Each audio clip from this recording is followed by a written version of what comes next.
Hola, buenos días a vos, Agustín, y a toda la audiencia.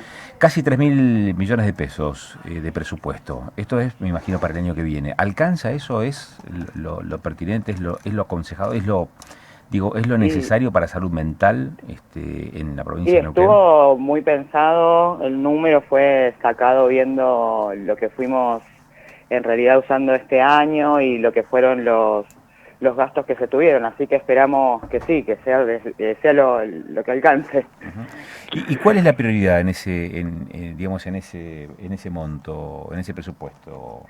Y la prioridad del plan de trabajo de la Dirección de Salud Mental tiene que ver con la inclusión social, ¿no? Con poder reincorporar a la sociedad a estas personas que han estado internadas por largo tiempo y poder realmente darles una inclusión social que permita que puedan vivir en la sociedad como todos nosotros, ¿no? Ujú.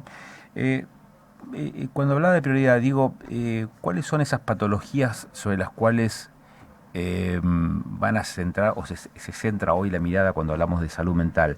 Porque podemos hablar de adicciones, podemos hablar de problemas neurológicos, podemos hablar de las patologías que se han, permítame el término, despertado tras la pandemia.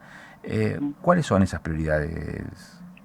Y hoy estamos haciendo un trabajo muy fuerte, por ejemplo, con el tema de suicidio, ¿no? Con la prevención de suicidio y con poder dar un abordaje a las personas que necesitan, que se encuentran en algún momento de sufrimiento. ¿Ustedes advierten en esta temática que hubo un incremento de la tasa de suicidios? Sí, no solo nosotros acá en Neuquén, ¿no? A nivel nacional y a nivel mundo, en la pospandemia ha habido un aumento de lo que tiene que ver con intentos de suicidio.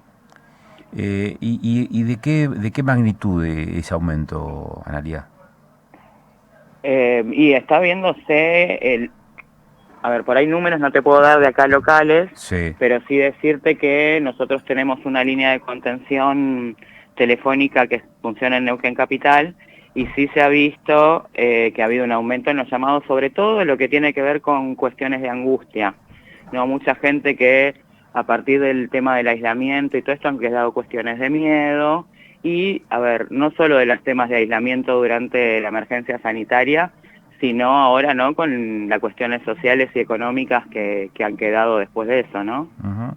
En función de esto, este tipo de casos, los que acaba de mencionar, ¿el abordaje es ambulatorio o es de otras características, Analia? Digo, cuando se detecta, por ejemplo, a un caso en donde hay cierta inclinación hacia el suicidio, ¿cómo es ese abordaje, Analia? Y esto todo es caso por caso, ¿no? Siempre lo importante cuando hay ideas de angustia o que tienen que ver con ideas de sacarse la vida, es muy importante la contención. No solamente la contención que podamos dar personas preparadas, ¿no? Cualquier persona alrededor, sobre todo en casos de adolescentes, por ejemplo, cualquier persona que dé un espacio de escucha y que pueda contenerlo, eso ya es una forma de empezar a tratar la situación. Y después la forma es muy artesanal, porque depende de la persona, de la red afectiva, de qué contención tenga. No hay gente que por ahí, por esto digo lo del número telefónico. Una de las líneas de trabajo tiene también contener en línea con lo que viene, ¿no? desde el Ministerio de Salud de Nación, en tener una línea que es para prevención de la conducta suicida. Entonces hay mucha gente que con hacer un llamado telefónico y una contención, ya esas ideas bajan. Después, bueno, lo que hay que ver es esto, cómo sigue el seguimiento y si es necesario un tratamiento, Ujú. ¿no? Porque también no hablemos de patologías siempre, a veces son momentos que uno está atravesando, ¿no? Como nos mostró la pandemia, que uno no necesariamente tiene que tener un diagnóstico, pero puede atravesar una situación de angustia, de aislamiento y a veces necesitar algún apoyo del campo del área de la salud mental, ¿no? ¿En qué medida esa tendencia suicida se verbaliza? Porque me imagino que digamos, aquellos indicadores que podrían inferir, digamos, una conducta de este tipo pueden ser actitudinales y en otros casos verbales. La pregunta es, ¿cuánto de eso se verbaliza? ¿Cuánto se transmite de esa forma, ¿no? Que permite abrir los ojos, ¿no? Prender la luz amarilla. Y esto, por ejemplo, depende mucho de las personas también, y el lugar que uno tenga para poder verbalizarlo. Esto sí es sabido que son las mujeres en general las que buscan más ayuda, las que más tienden a así buscar un espacio donde hablar y poder contar lo que sienten, son más las mujeres. ¿Por qué Por esa eso diferencia también. de género? ¿Qué es lo que explica, digamos, esa diferencia actitudinal entre un género y otro? Y esto viene ya de esto, de esta estructura, ¿no? Como es la parte de cómo se educa a niños y a niñas, ¿no? El niño, esto de que no llore, que hay que ser fuerte, que no hay que compartir por ahí lo que uno siente. Entonces esto se nota y se nota en estas estadísticas después, ¿no?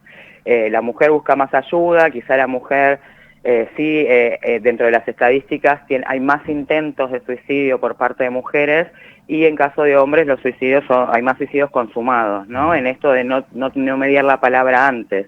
Pero si uno da un espacio, en general, el que está angustiado, el que necesita contención, empieza a hablar.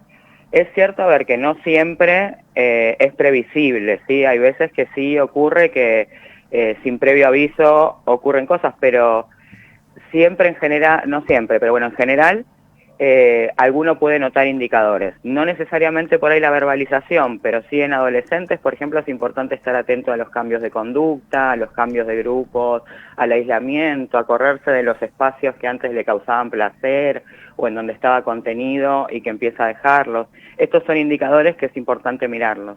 Claro. Hace algún tiempo atrás hablaba con un reconocido psiquiatra de aquí de Neuquén y nos decía, mira, la salud mental siempre ha sido la hermanita pobre de la salud. 200 millones, 220 millones por mes es lo que significa este presupuesto que ustedes tienen aprobado para el 2023. Y vuelvo a hacer la pregunta, ¿no? ¿Alcanza? ¿Es lo suficiente? ¿Cuál es la mirada que se tiene respecto de eso? Y también hay que tener en cuenta que no solamente tiene que ver con nuestro presupuesto esto, ¿no? La salud mental es muy importante que empecemos todos también, todos a nivel de sociedad, a entender que hay que poner nuestro grano de arena, porque esto que yo digo, hay un montón de espacios de contención que no tienen que ver con el presupuesto de salud ni de salud mental, que son espacios que pueden prevenir un montón de situaciones. Entonces es importante no solo en este caso el presupuesto de salud, en que aumentemos nuestros equipos, que haya medicación, psicólogos, sino también otros espacios que tienen que ver con la prevención, ¿no? Que haya espacios donde los adolescentes puedan sentirse contenidos, puedan hacer alguna actividad que los haga sentirse bien, que los haga sentirse útiles. Entonces, ¿alcanza como plata? Y quizá alcance, pero ¿solo necesitamos esto? No, necesitamos todo un cambio social, hay que cambiar un montón de cuestiones para que uno realmente pueda estar incluido. Digo, yo hablé de inclusión en caso de personas internadas, pero esto en general, ¿no? De nuevo, la pandemia nos dejó ver lo que es no estar incluido, ¿no? Y lo que esto trae. Entonces, por más presupuesto que tengamos, si esta parte no está, nada va a alcanzar.